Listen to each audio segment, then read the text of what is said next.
Hi everyone, and welcome in this knowledge clip about influencer marketing, where we're going to have a look at the origin, evolution and the current opportunities there are in the influencer landscape we have today. I would like to start with introducing myself. My name is Annelien Alaerts. I'm currently working as a marketing manager at Lola Lisa Fashion. This is a Belgian fashion brand with around 120 stores in Belgium, Netherlands, France and Luxembourg. We have a very active e-shop and we are active on marketplaces like Zalando, bol.com, Weekamp, La Redoute. So a very active marketing landscape where influencer marketing is due.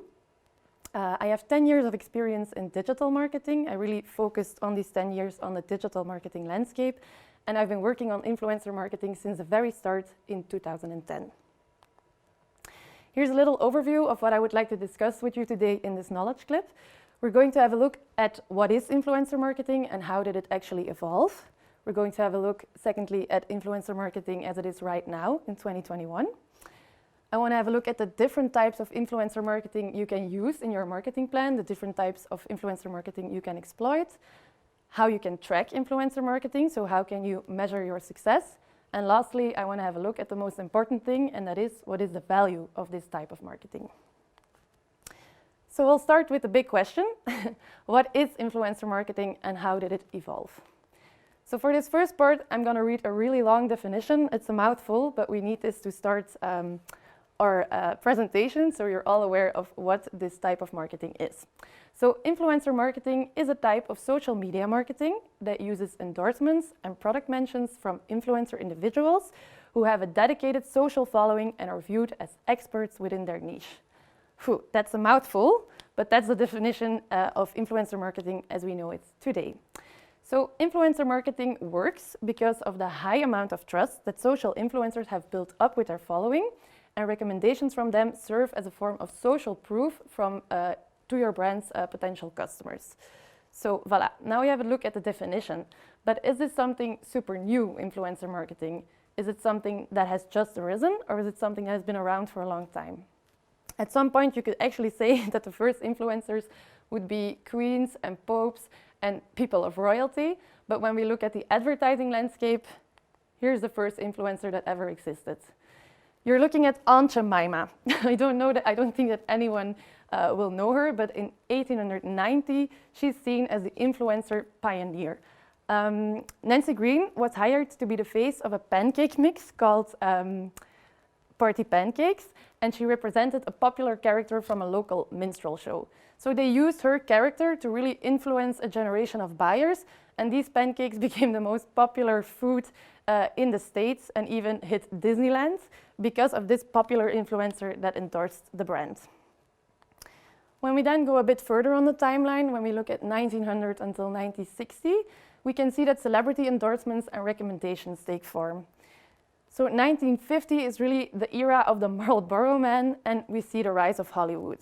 When I talk about the era of the Marlboro Man, it's really important to know that cigarettes were the most important thing that was advertised during that time.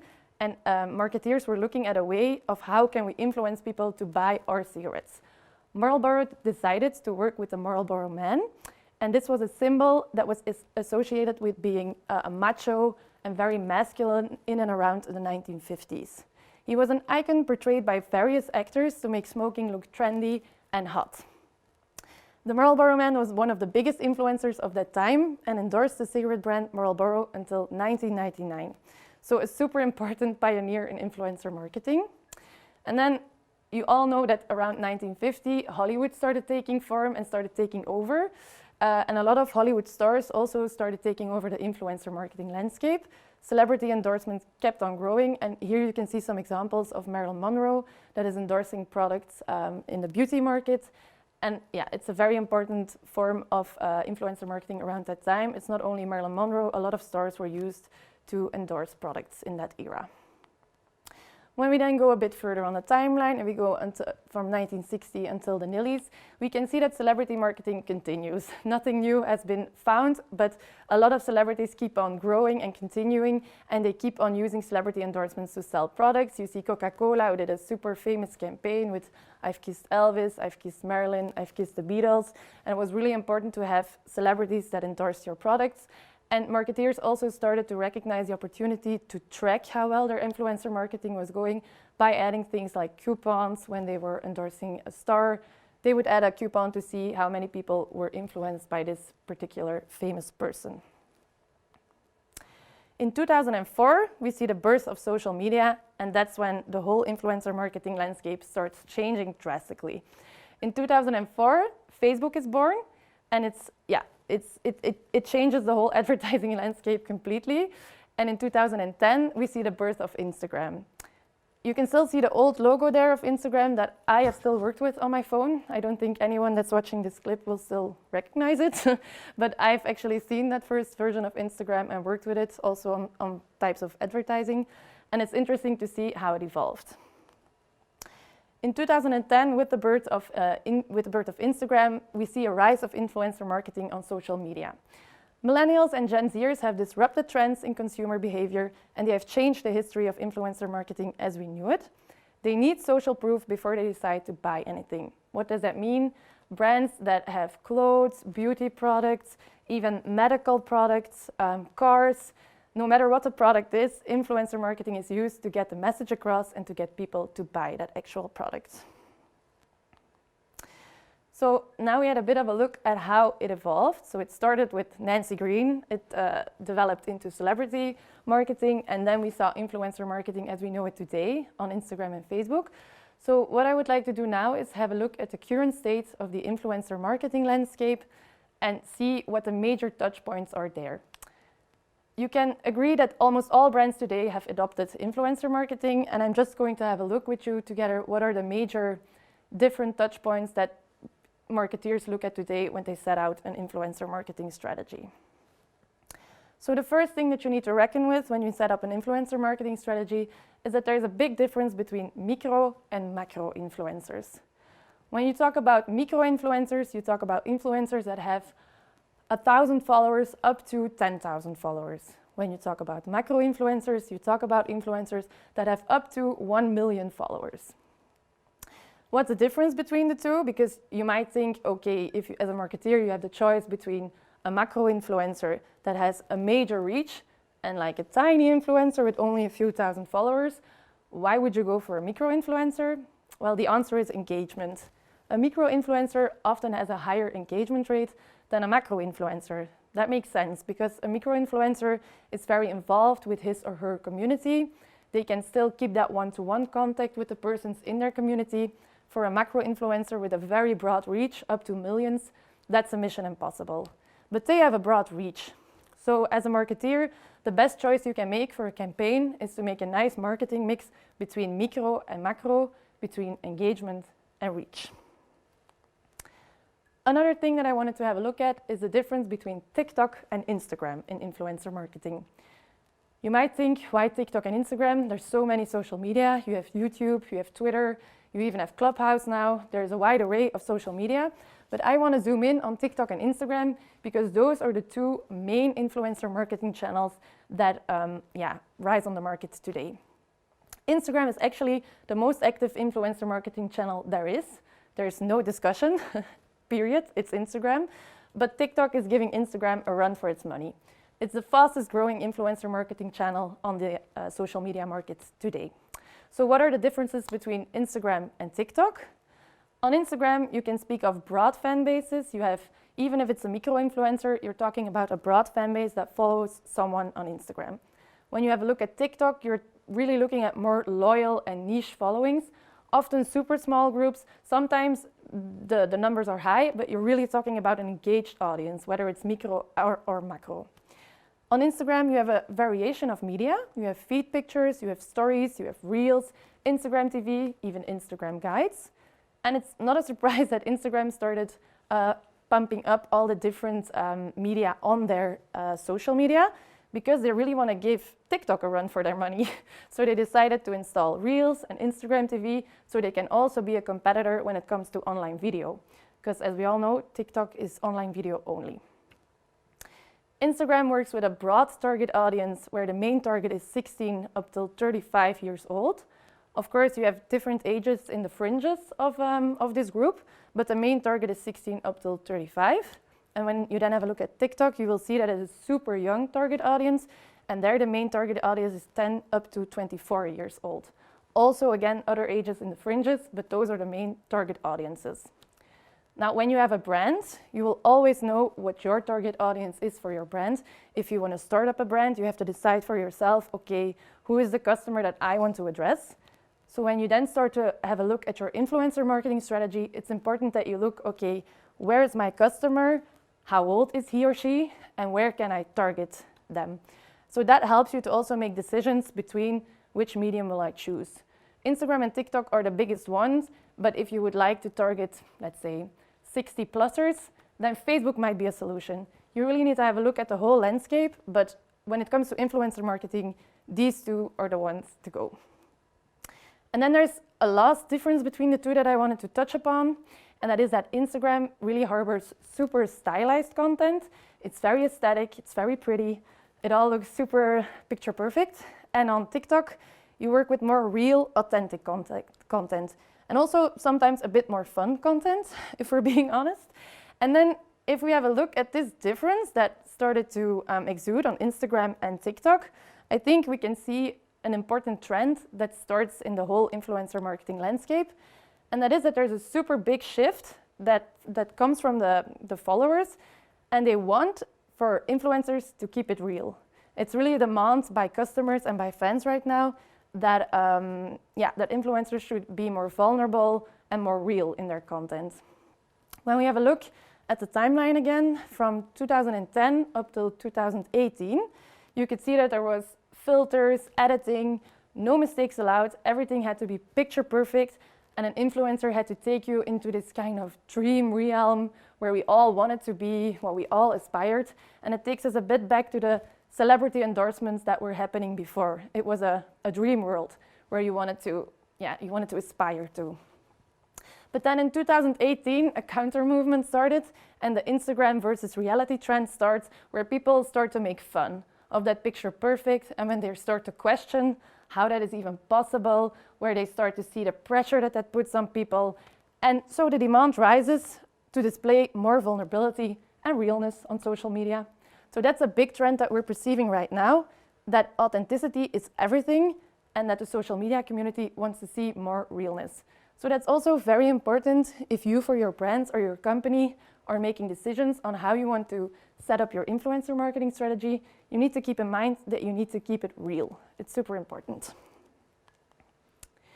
And that brings me also to a last point with regards to influencer marketing as we know it today, and that's legislations and transparency. In accordance with that whole question for authenticity, there also came a framework with legislations and transparency. For instance, Instagram installed the paid partnership on Instagram. So this is also to help followers to let them know, okay, this is a paid partnership, to give them that framework of authenticity, of realness that they need, that someone is being paid to promote a product. It's also to give more transparency, but it's a super important shift in influencer marketing. As of 2018, there's also been a lot of tax administration that checks in on influencers and their business. Before, you could really say that the influencer marketing landscape was the wild, wild west. Everyone could become an influencer. Everyone could get free products, free clothes, free trips, could give fees and get fees from brands to do something or to promote something. Right now, everything is more boxed and more clear of what is possible for an influencer. But with all these more rules and legislations that there are, it's something that both brands and influencers need to reckon with. So it's also super important when you set up a strategy for your brand or for your company that you know about these legislations and transparency. Before, there was no rule book, and now there's a very thick, long rule book that everyone that starts doing influencer marketing should know. Be it as an influencer or be it for a brand, it's important that you dig into everything that is required from an influencer now or from a brand. Voila.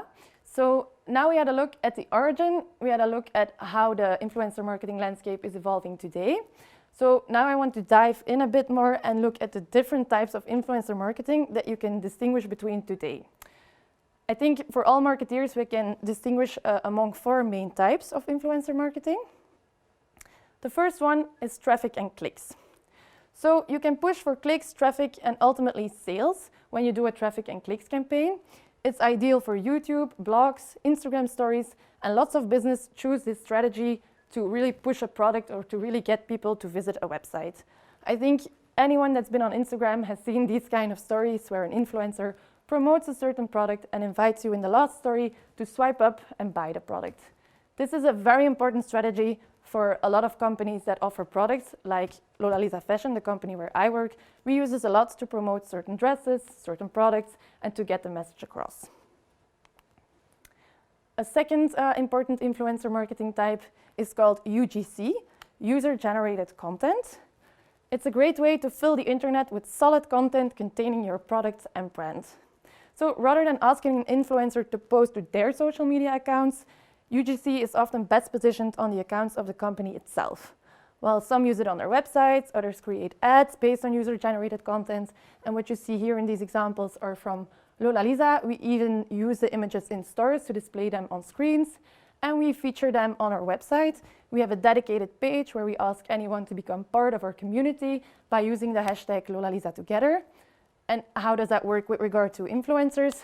We, of course, ask influencers to get the ball rolling. So you see a nice picture from an influencer, but you see other just customers that are also enjoying their dresses and are also enjoying our products on their Instagram feed. But you can bring those two together by asking influencers to give all the other people a little bit of a nudge. So that's what's called user-generated content campaigns. You ask influencers to influence people to join the online movement, let's say. A third type of influencer marketing is brand awareness. And there's two important factors that contribute to the success of a brand awareness campaign. One, it needs to be authentic and natural in your influencer's feed. And secondly, it needs to fit in with your other branding materials. So when we have a look at the picture at the top, I selected this one because it's a good example. We worked together with influencer Jolene, and we asked her to display a Lola Lisa dress. As you can see, she is smiling, she is in a floral field, she's wearing a floral dress, and this really fits with our brand aesthetic, because what is Lola Lisa all about? Prints, color, smiley faces, happy women. It's a happy brand. So what that picture conveys is exactly what Lola Lisa wants to convey. So it fits in Jolene's feed, because Jolene is really like this, and all her posts are very colorful and happy, but it will also fit in our feed. Because we have the same values as Jolene. So it's super important that as a brand you try to find the perfect match for your brand and the content that you want to create together with the influencer. If the content isn't on brand, or if it looks like a blatant advertising post, yeah, it will be ignored, and no matter how engaging the content might be or how pretty, if it's not a match, people will see right through it, and that question for authenticity will again rise and give problems if you don't make the right decisions for a brand awareness campaign.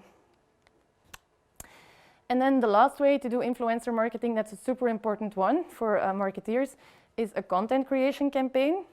So I think everyone has seen that all companies are recruiting content strategists, content creators, video specialists, copywriters. These are all jobs that are being sourced in a lot of companies because they need these people to create sexy content to put on their website, to put on their social media.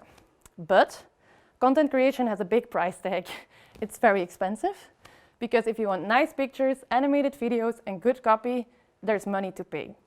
So how could you solve this if you're, let's say, a startup and you don't have these kind of profiles, or if you're a company and you need like a ton of content and you can't keep up? That's where influencers chime in, because influencers are the experts of content creation. They do nothing else for their own accounts. They create beautiful pictures, nice videos, super nice copy. They have everything thought through, and they can do that for you. So that's something that you can do as a company. You can send clothes to an influencer and ask them to make certain pictures in a certain style, to give a certain message, and they will do this for you because they often have a photographer that they work with, or they have a very well-trained Instagram husband, no matter. They have someone that can help them to create the perfect content.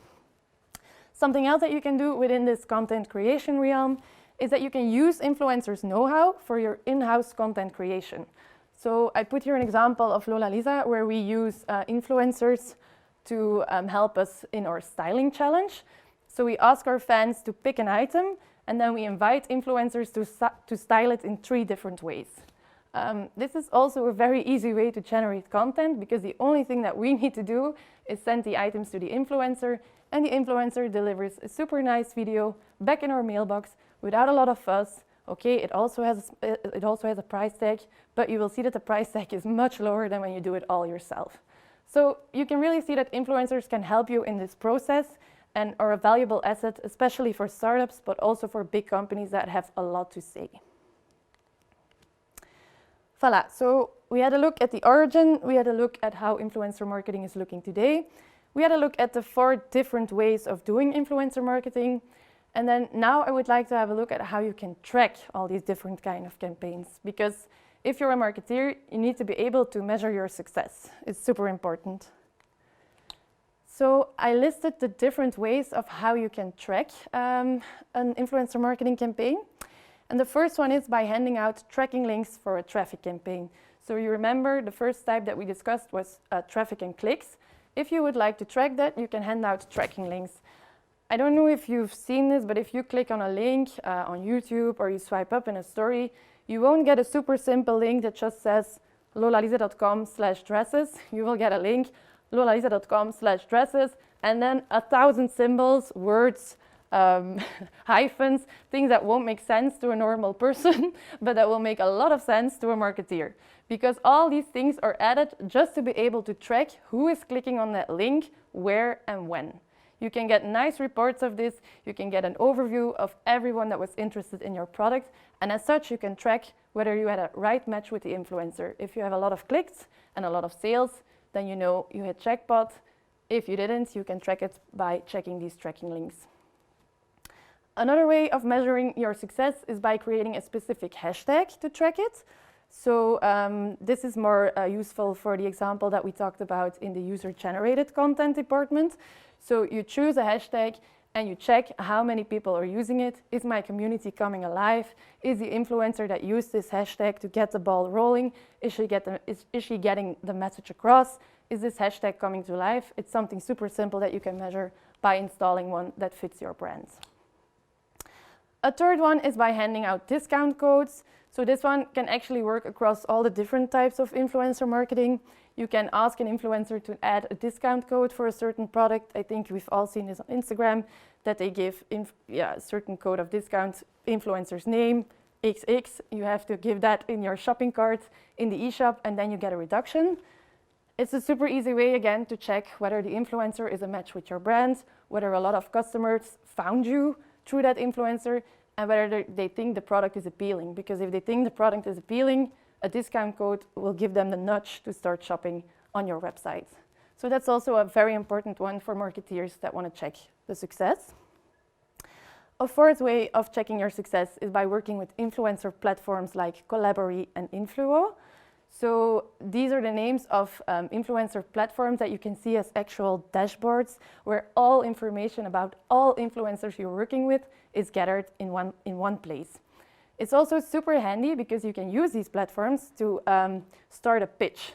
So for instance, if Lolalisa would say, we want to push a yellow dress and we want to see that yellow dress everywhere on social media, we will install a pitch on Collaborate and Influo and we will ask all influencers that want to join to send in their motivation.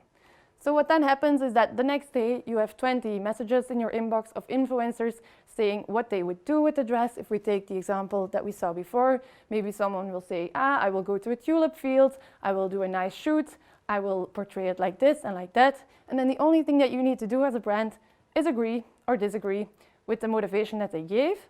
And then you can send them the clothes and everything is happening again.